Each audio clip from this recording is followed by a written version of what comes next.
cue it up. Okay. So Emmanuel, can you just share a little bit about your identity as a farmer and what that means for you, and how that's not all you've studied, but some of the other background of what you've been able to study, what the soil has brought you into studying? I may start by saying hi, dear friends, and my name is Emmanuel Karisa Baya, and I'm a farmer. I really love farming. I didn't go to school before to learn about farming, but I learned farming through my mom, who was really a farmer, and what inspired me is that my mother used to have food in the store, and people could come and he could share the food. And those who could have something like money, he said, no, I don't need money, just take the size of food you need, and that is my humble. So learning from her these skills of using the soil but not working in a hurry in the soil. When my mother died, and I could always recall what she used to tell me, and working with my hands slowly in the farm and protecting the soil around there, taking care of the soil, I came to learn that despite of how small the soil I'm protecting or I'm caring is, it's like I'm caring for the same soil somewhere else. I'm not an enemy of the soil somewhere else.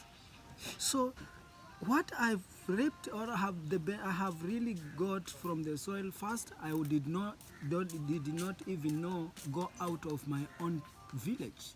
I did never know that I will go out of my own village. Mine was just to protect and care the soil within that. But you know what happened? Someone, they visited from nowhere. I don't know, they came from Japan. How they came and traced my farm, I don't know. But I believe the soil has that connection, because they asked me, how long have you been working with the soil?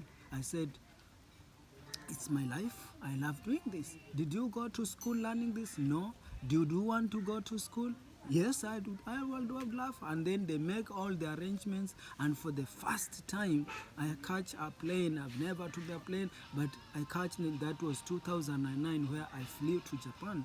And I stayed working with the soil in Japan for 1 year as a farmer. Working with the soil in Japan was really, really inspiring and a really, really experience.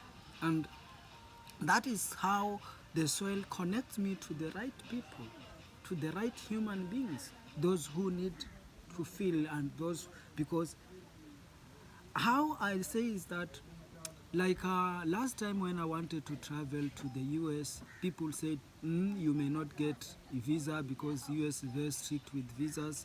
And it was true, because we were about 6 people who were requested for visa. We got only 3, and I was among them. Those people with good education, everything, they could not. But what made me to feel that is that I'm not an enemy. You're not an enemy? I'm not an enemy to the soil. I'm not an enemy to any kind of soil, be it in my country or any other place. Because once protecting this soil here, I feel I'm protecting the same soil around there. So when people say, why do you want to travel? Thank you. Yeah. Drinks coming in here. What do you know? Oh, yeah. Why do you want to travel? I say, if I care for this soil, and if there is need for me to fill another soil, and the soil is ready for me, I know I go there. And when I go there, it doesn't matter how many people I see, but even if I see one human being, I feel that is good for me. That is the purpose for me to be there. And for that reason, I may say I have come to know you, dear brother Larry, and a good friend for me, because the moment I saw you, I knew you are my brother. And after talking to you and how you care for nature and how I care for nature, I thought they brought us together. And if you ask me, maybe one may ask me, how do you do that? No, I don't know how to do it. But if you want to do it, just open your mind, open your heart, feel the trees, and they'll communicate to you. and you will tell me they've said something. And that's how the people you connect, the soil, the trees, the nature connects you to the right people. And if the right people needs you at where they are, you will go there because you are a friend, you are not an enemy, you protect, you care for life. And I think that's what the world needs. Emmanuel, briefly, tell me about deep democracy and your studies. How did that come about? And Yeah, thank you so much for asking that. It was after coming from Japan in 2010, and when I came back, yes, my mind was really now open, but open to protect nature, open to care for life in the soil, and to care life within the environment, trees, all those aspects of life. Thinking deeper and wanted to know more about humanity. I wanted to know more about democracy, but I came to find deep democracy. How is this? With all this in mind, I didn't know where to learn or to do. But one evening, I was walking in my trading center in Marafa, but I was walking in the garbage areas.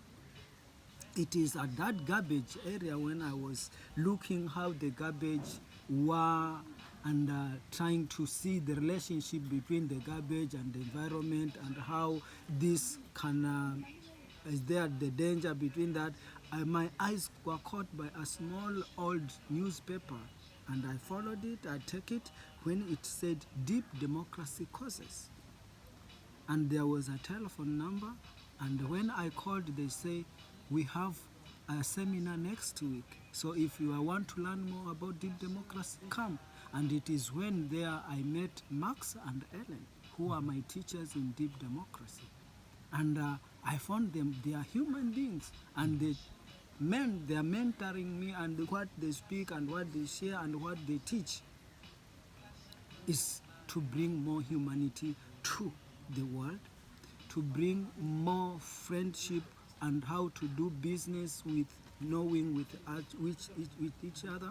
They said, they asked, I remember they asked me, if you are a human being, show your fellow human being that you are not only the rose flower they see. You have also some thorns. Don't hide those thorns because they make you a full human being. Being a human being doesn't mean you don't get hurt when somebody pinch you. So show that you can also feel pain, so that people can even feel you more. so then you studied deep democracy. And I started deep democracy since 2010, and it's through deep democracy that I'm now phase 2 student in deep democracy. I started 2010, and it's this year September in intensive in Kyiv, Ukraine, where I finished all my exams for phase 1 student. Now I'm phase 2 student in deep democracy. And what I've been learning in deep democracy, it's leadership, community building, and group facilitation and coaching. All this I've been learning through deep democracy. But more of it is how do I discover myself as a person, as a human being, and what are the potential inside me that I can share with other people, I can share with the world. This is so much great learnings that I always learn from. And I found out that in this deep democracy work, learning, there is no end. It's just a lifetime. You can continue learning and learning and learning, because discovering comes every day. You discover something new. As a human being, every day has a life, and the life comes with different changes and opportunity to discover yourself. So Emmanuel, as a farmer from deep rural Kenya, you've now studied deep democracy. You've been to San Francisco and Portland and Ukraine, and Spain, and US, the U.S., Canada, Italy. Italy not yet. Not yet. Someday. Maybe. Yeah, someday. So this rural farmer, listening to something in your heart and listening to the soles of your feet as they meet the earth. Mm. It's going to be interesting to see Yeah. what comes. Yeah. All right. Thank you, my Thank brother. you so much. And my call, I would say, let's love the soil. I'm sorry? Let's love the soil. Let's love the soil And be friends with the trees. and be friends with the trees. And the trees. Thank The you. trees are ready to sacrifice for our life. They are ready to clean everything in the air to make it is very clean for us to breathe very nicely. So before we kill a tree, let's ask, is it ready for it to die? Or it needs to support even the generation to come? Because you may kill it, but the more you kill the trees, the more you kill the generation to come. Because there will be no cleaners for the dirty air in the. So let's plant trees. Let's love trees. Let's make them friends. They have great wisdom that they really share, because all the trees have have supported the generation of people, and they can share how life has been maybe 100 years ago. Only if you are willing, listen, they share. They share, and that's how I love trees. That's how I love the soil. Thank you so much, Thank you. Emmanuel. And when I work, I don't work in the farm in a hurry. I don't care how much I work in a day, if it's small portion. But if I work it very slowly to feel it and to listen to it. And sometimes I know even earlier that I'm going to harvest or not, because the soil shares. If there will be rain, the soil knows. If there will be no rain, if the rain will be too much, that's why I keep on changing the crops to plant in my farm. And the soil have never failed to give me something. And that's why the Magarini Children Centre and the children learn, try to teach them, not even to teach, but to create the opportunity for them to feel the soil, to feel the trees by themselves, as young as they are. But if they grow with that wisdom, learning from them, they become even more human. So a good time to just throw in here that the center is in need of support and resources. We've got a water well that needs a water tank and tower, and finished paying off a solar pump and a drip irrigation system. You have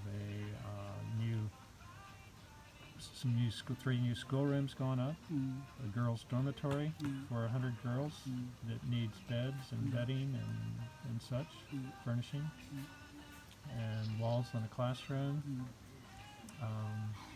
So if folks are interested in supporting this visionary work that is a voice from the earth, a voice from the trees, a voice from the soil, of being indigenous and promoting love and a vision of how to be human on the earth.